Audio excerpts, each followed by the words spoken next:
আসসালামু আলাইকুম। তো আমি এখানে ১ থেকে ১.৫ বছরের বাচ্চাদের জন্য আমার এলাকার বেবি ফ্রক তৈরি করেছি। তো আপনারা চাইলে সহজেই আপনাদের বেবিদের জন্য তৈরি করতে পারবেন সম্পূর্ণ ভিডিওটি দেখে স্কিপ না করে। তো ভিডিওটির শুরু থেকে আপনাদের কাছে ছোট্ট একটি রিকোয়েস্ট, যারা আমার চ্যানেলে এখনো নতুন আছেন চ্যানেলটিকে প্লিজ সাবস্ক্রাইব করে রাখবেন এবং পাশে থাকা বেল আইকনটি অল দিয়ে রাখবেন ভিডিও নোটিফিকেশন পাওয়ার জন্য। তো আমি এখানে ১ম এ বডি কাপড়টি কাটিং করার জন্য নিয়েছি ৪ ভাঁজে ভাঁজ করে নিয়েছি। লম্বা পরিমাণ হচ্ছে ৮ ইঞ্চি এবং শোল্ডারের মাপ নিচ্ছি ৪ ইঞ্চি। আর্মহোলের মাপও হচ্ছে ৪ ইঞ্চি নিয়েছি। তো এবার বক্স করে নিয়েছি। নেওয়ার পর গোল শেপ দিয়ে নিয়েছি আর্মহোলে। তারপর হচ্ছে আমার বডি হচ্ছে ৫.৫ ইঞ্চি, ৪ ভাগের ১ ভাগ ৫.৫ ইঞ্চি নিয়েছি এবং বডি হচ্ছে আমার ২২ ইঞ্চি।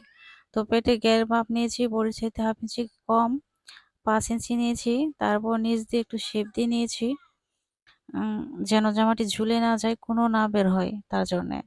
তারপর হচ্ছে গলার লম্বা পরিমাণ নিয়েছি ৩ ইঞ্চি এবং চওড়া পরিমাণ নিচ্ছি ২ ইঞ্চি। তো এভাবে করে বক্স করে নিয়েছি।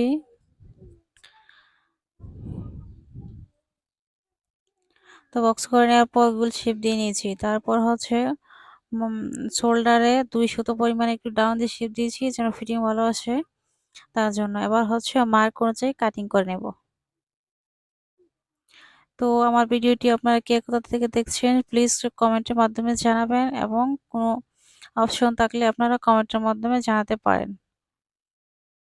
তো এবার মার্কিং অনুযায়ী কাটিং করে নিয়েছি। ২ টি পার্ট, সামনে এবং পেছনের পার্ট, আমি ২ টি পার্টই কাটিং করে নিয়েছি। নেওয়ার পর হচ্ছে আমি পিছনে একটু হুকের ঘর তৈরি করব, তার জন্য ২ ইঞ্চি পরিমাণ একটু কাটিং করে নিয়েছি। তো ছোট বাচ্চাদের জন্য হুকের ঘর তৈরি করার সুবিধা, কারণ হুকের ঘর তৈরি না করলে বাচ্চাদের পড়াতে অসুবিধা হয়। তো আমি আর্মহোলের যে অবশিষ্ট কাপড়টি, টুকরো কাপড়টি রয়েছিল, সেই কাপড়টি দিয়ে হুকের পট্টি তৈরি করে নিয়েছি। তো নেওয়ার পর হচ্ছে নিচে যে গ্রাউন্ডটি তৈরি করব, তো এখানে আমার ২ পাট কাপড় আছে। তো ১৮ ইঞ্চি লম্বা এবং চওড়া হচ্ছে ১৬ ইঞ্চি। তো অল্প কাপড় ছিল, উম তার জন্য এতটুকু কাপড় দিয়ে আমি তৈরি করে নিয়েছি। তো নিচ দিয়ে জোড়া হবে, তার জন্য যতটুকু ছিল অতটুকুই নিয়েছি। তো এবার হচ্ছে তার বডির কাপড়টি এই তার উপর বসিয়ে দিয়ে, তো এবার মার্ক করে নেব ১ ইঞ্চি এক্সট্রা বাদে। তারপর অবশ্যই মার্ক করে নিয়েছি। নেওয়ার পর হচ্ছে নিচে লম্বা পরিমাণ নেব ১১ ইঞ্চি। আর ২ ইঞ্চি পরিমাণ হচ্ছে পাইপিং দিব নিচ দিয়ে। তো সর্বমোট নিচের গাউনটি ১৩ ইঞ্চি লম্বা হবে। তো আমি ১১ ইঞ্চিতে মার্ক করে নিয়ে নিয়েছি।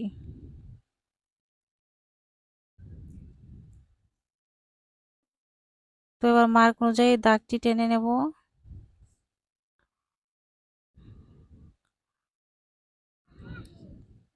এবার মার্ক অনুযায়ী কাটিং করে নেব।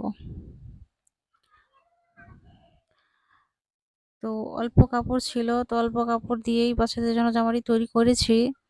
তো তার জন্য অল্প কাপড় ছিল, তার জন্য নিচ দিয়ে একটু জোড়া হবে। তো জোড়া দেওয়ার জন্য অবশিষ্ট যে কাপড়টি রয়েছিল, তো ওই কাপড়টি এখানে বসিয়ে এবারে উল্টিয়ে নেব। নেওয়ার পর হচ্ছে, তো যতটুকু কাপড় সেম সমানভাবে করে কাটিং করে নেব। তো কাটিং করে নিয়েছি সমানভাবে। তো যে অবশিষ্ট টুকরো কাপড়টি আমি জয়েন দিয়েছি, তার কাপড়টি এভাবে করে জয়েন দেব। তো সর্বমোট আমার নিচ দিয়ে রাউন্ড হচ্ছে ২৮ ইঞ্চি।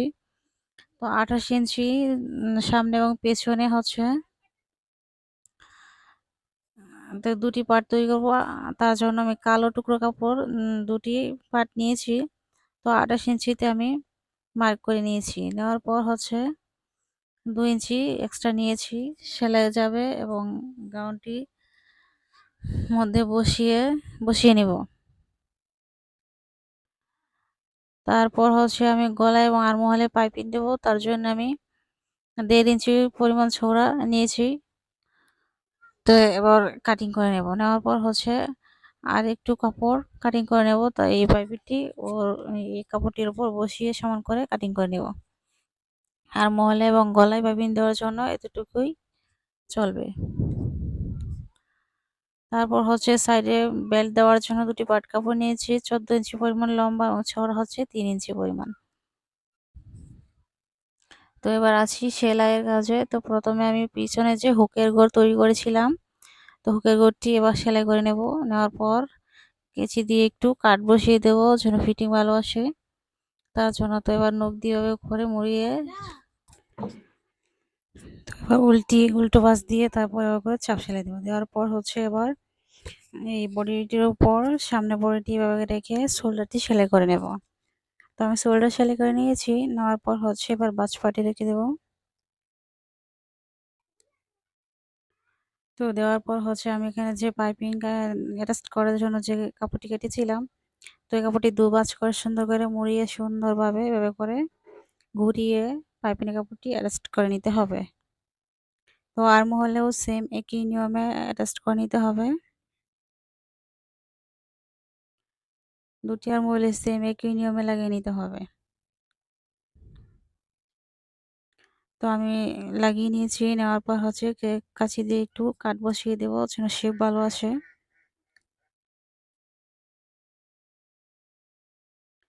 তো গলায় যেভাবে কাট বসিয়ে দিয়েছি আর মহলের সাইডেও সেম একই নিয়মে কাট বসিয়ে দেওয়ার পর হচ্ছে এভাবে করে উল্টো করে উল্টোভাবে ভাঁজ দিয়ে সুন্দর করে মুড়িয়ে সেলাই করে নিতে হবে। আর মহলে গলায় সেম একই নিয়মে। তো আর মহলে গলায় সেম একই নিয়মে পাইপিং দিয়ে সেলাই করে নিয়েছি। তো নেওয়ার পর হচ্ছে আমার নিচ দিয়ে যে কাউন্টটি কেটেছিলাম, তো দুটি পার্ট আলাদা করে নিয়েছি। নেওয়ার পর হচ্ছে সাইড দিয়ে যে একটু কাপড় কমতি রয়েছিল, তো সেই কাপড়টি এভাবে করে বের করে নিয়েছিলাম যে সেই কাপড়টি এভাবে করে অ্যাটাচ করে নেব। তো রাউন্ডের কাপড়টি হচ্ছে ভাঁজ পাটে এবং টুকরা কাপড়টি উল্টো ভাঁজে রেখে দিয়ে সুন্দর করে সেলাই করে নিয়েছি। তো দুটি পার্টেও সেম একই নিয়মে জয়েন দিয়ে নিয়েছি।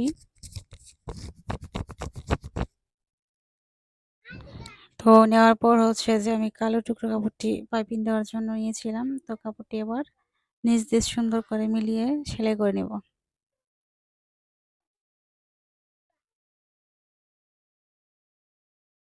তো পেছনের সামনে এবং পেছনের পর দুটি পার্টি সেম একই নিয়মে পাইপিংটি অ্যাডজাস্ট করে নেব। তো দুটি পাইপিংই আমি সেম একই নিয়মে সেলাই করে নিয়েছি। নেওয়ার পর হচ্ছে উপর দিয়ে একটু ছাপ সেলাই দিতে হবে। ছাপ সেলাই দেওয়ার পর তো এবার নিচ দিয়ে উল্টো ভাঁজ দিয়ে রেখে সুন্দর করে একটু প্রথমে একটি কিছুক্ষণ মুড়িয়ে দেব, তারপর আরেকটি মুড়িয়ে দিয়ে সুন্দর করে নিচ দিয়ে সেলাই করে নেব। দুটি পার্ট সেম একই নিয়মে।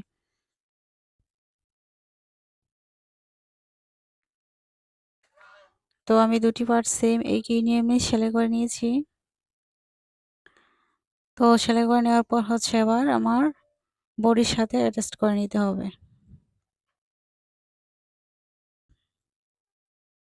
তো সেম এভাবে করে জয়েন দিয়ে নিব। সামনে এবং পেছনের পার্ট দুটি একই নিয়মে জয়েন দিয়ে নিব। তো কাপড়টি আমি ভাঁজ পাড়ে রেখে দিয়ে নিয়েছি। নেওয়ার পর হচ্ছে এভাবে করে উল্টো ভাঁজ দিয়ে বডির সাথে এভাবে করে অ্যাটাচ করে নিতে হবে। রাউন্ডের কাপড়টি হচ্ছে উল্টো ভাঁজে এবং বডি পার্টের কাপড়টি ভাঁজ পাড়ে রয়েছে, তো এভাবে করে মিলিয়ে সেলাই করে নিতে হবে। তো আমি সেলাই করে নিয়েছি দুটি পার্ট সেম একই নিয়মে। সেলাই করে নেওয়ার পর এভাবে করে ভাঁজ করে রেখে রাখবো।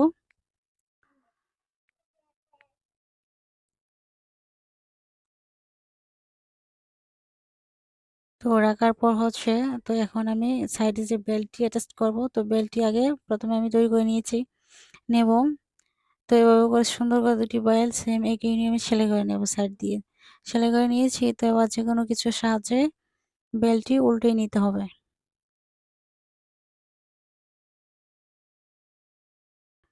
তো আমি অফ ক্যামেরায় দুটি বেল্ট সেম একই নিয়মে সেলাই ভাঁজ করে নিয়েছি। তো নেওয়ার পর হচ্ছে আবার বডির সাথে মিলিয়ে নিব।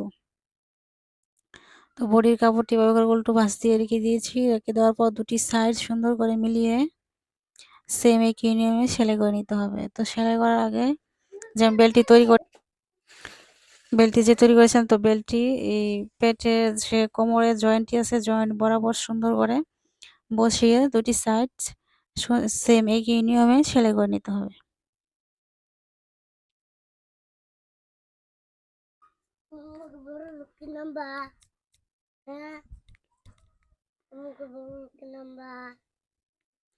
তো সেম একই নিয়মে আমি সেলাই করে নিয়েছি, দেখতেই পাচ্ছেন।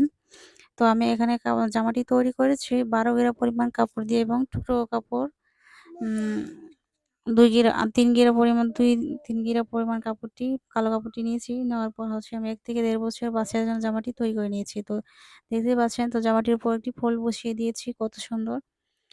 তো আপনারা চাইলে আপনাদের বেবিদের জন্য তৈরি করে নিতে পারবেন। আল্লাহ হাফেজ।